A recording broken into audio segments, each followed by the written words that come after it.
नमो भगवती वासुदेवाय। जय माता दी दोस्तों, प्रतिदिन के अनुसार कार्तिक मास की कथा का आज हम 9वां अध्याय कथा सुनेंगे। और जो भक्तजन नए जुड़े हैं उनको बता दूं, इस चैनल पे प्रतिदिन कार्तिक मास की कथा सुनाई जाती है। आपको पूरे महीने कार्तिक मास की कथा सुनाई जाएगी। संपूर्ण कथा सुनने के लिए, आगे की वीडियो पूजा पाठ हर तीज त्योहार की वीडियो देखने के लिए चैनल को सब्सक्राइब करके बेल आइकन प्रेस कर दे, जिससे आगे कोई भी वीडियो मैं डालूं आपको नोटिफिकेशन सबसे पहले मिल जाएगा। चलिए आज की कथा हम प्रारंभ करते हैं। तो आराम से आप बैठ जाइए, सर पे पल्लू रख लीजिए, हाथ में फूल अक्षत आप ले सकते हैं और ध्यानपूर्वक कथा सुनिएगा। आज हम 2 अध्याय कथा सुनेंगे, 9वां अध्याय और 10वां अध्याय। तो प्रेम से बोलिए विष्णु भगवान की जय। कार्तिक महात्म्य कथा 9वां अध्याय।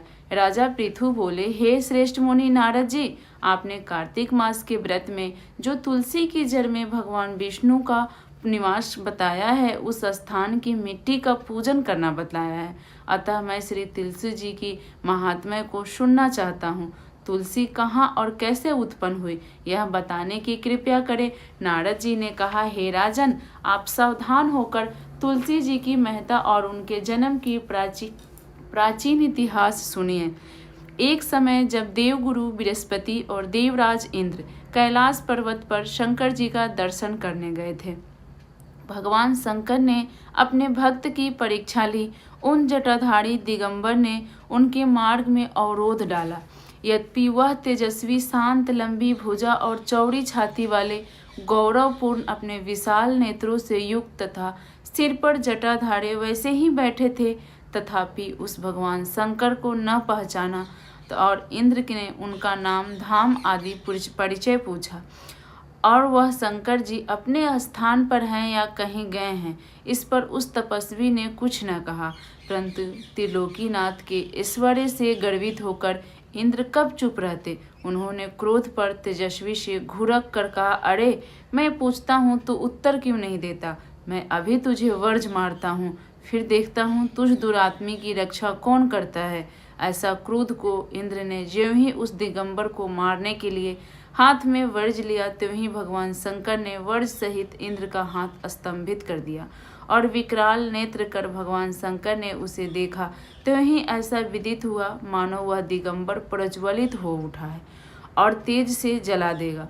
भुजाएं स्तंभित होने से इंद्र के क्रोध और दुख का अंत न रहा, परंतु ज्यों ही बृहस्पति जी ने उस पुरुष को प्रज्वलित देखा, तो ही अपनी बुद्धि से उसको शंकर भगवान जानकर प्रणाम किया और दंडवत कर बहुत सी स्तुति भी करने लगे। फिर इंद्र ने भी भगवान शंकर से कहा, हे दीनानाथ, हे महादेव, अपना क्रोध रोककर इंद्र के अपराध को क्षमा कीजिए। बृहस्पति के यह वचन सुनकर महेश्वर गंभीर वाणी से बोले, मैं अपने नेत्रों से निकाले हुए क्रोध को कैसे रोकूं। तब बृहस्पति ने कहा, भगवान भक्तों पर दया करनी चाहिए। आप अपना भक्तोत्सव नाम सार्थक कीजिए। आप अपने इस तेज को कहीं स्थापित कर इंद्र का उद्धार कीजिए। तब भगवान शंकर ने गुरु बृहस्पति से कहा, मैं तुम्हारी स्तुति से बहुत अधिक प्रसन्न हूँ।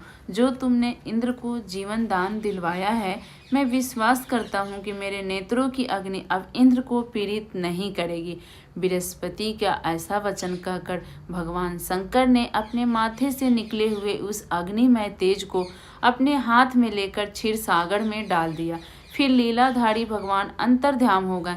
इस प्रकार जिनको जानने की इच्छा थी, उसे जानकर इंद्र और बृहस्पति अपने स्थान को चले गए। आज हमारा कथा का 9वां अध्याय समाप्त होता है। प्रेम से बोलिए विष्णु भगवान की जय। अब हम कथा का 10वां अध्याय शुरू करते हैं। 10वां अध्याय कथा सुनते हैं।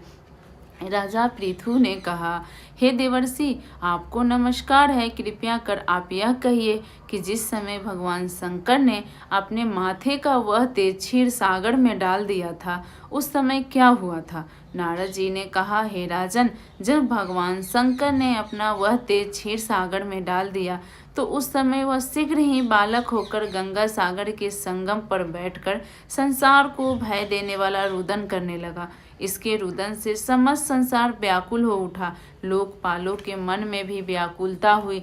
चराचर चलायमान हो गया। शंकर सुवन के रुदन से ब्रह्मांड व्याकुल हो गया। समस्त देवता और ऋषि मुनि व्याकुल होकर लोक पितामह श्री ब्रह्मा जी की शरण में गए। सबने मिलकर श्री ब्रह्मा जी की दंडवत प्रणाम किया और स्तुति की। फिर कहा, हे पितामह, यह तो बड़ा भयंकर समय उपस्थित हुआ है। हे महायोगिन, इसका नाश कीजिए। तब देवताओं की ऐसी बात सुनकर श्री ब्रह्मा जी सत्यलोक से उतरकर उस बालक को देखने के लिए समुद्र तट पर पहुँचे। समुद्र जी ने ब्रह्मा जी को आता देखकर प्रणाम किया और बालक को उठाकर उनकी गोद में दे दिया। तब विस्मित होकर श्री ब्रह्मा जी ने पूछा, हे सागर, तुम शीघ्र कहो कि यह बालक किसका है। समुद्र ने विनम्र शब्दों में कहा, प्रभु, यह तो मैं नहीं जानता, किंतु मुझे इतना अवश्य ज्ञात है कि यह गंगा सागर के संगम पर प्रकट हुआ है। एतव हे जगत गुरी, आप इस बालक का जात और कर्म संस्कार कीजिए, इसका जातक फल बताइए।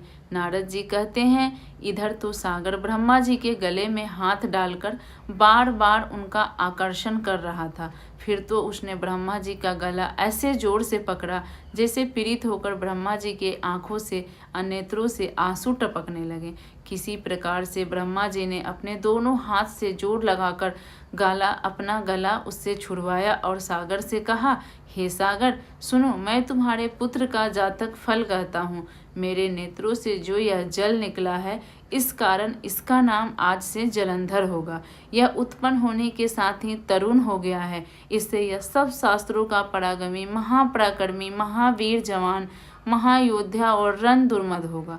यह बालक सब दैत्यों का अधिपति होगा और भगवान विष्णु को जीतने वाला होगा तथा यह कहीं भी न हारेगा। यह भगवान शंकर को छोड़कर यह सबसे अवश्य होगा। जहाँ से उत्पन्न हुआ है फिर वहीं जाएगा। इसकी स्त्री बड़ी पतिव्रता, सौभाग्यशालिनी, सर्वांग सुंदरी और परम मनोहर, मिष्टभाषिणी तथा शीलवान होगी। नारद जी कहते हैं, हे राजन, सागर से ऐसा कहकर ब्रह्मा जी ने शुक्राचार्य को बुलाकर उनके हाथों से बालक का राजाभिषेक करवाया और आप अंतर्ध्यान हो गए। फिर तो बालक को देखकर सागर बड़ा ही प्रसन्न हुआ और घर आ गया।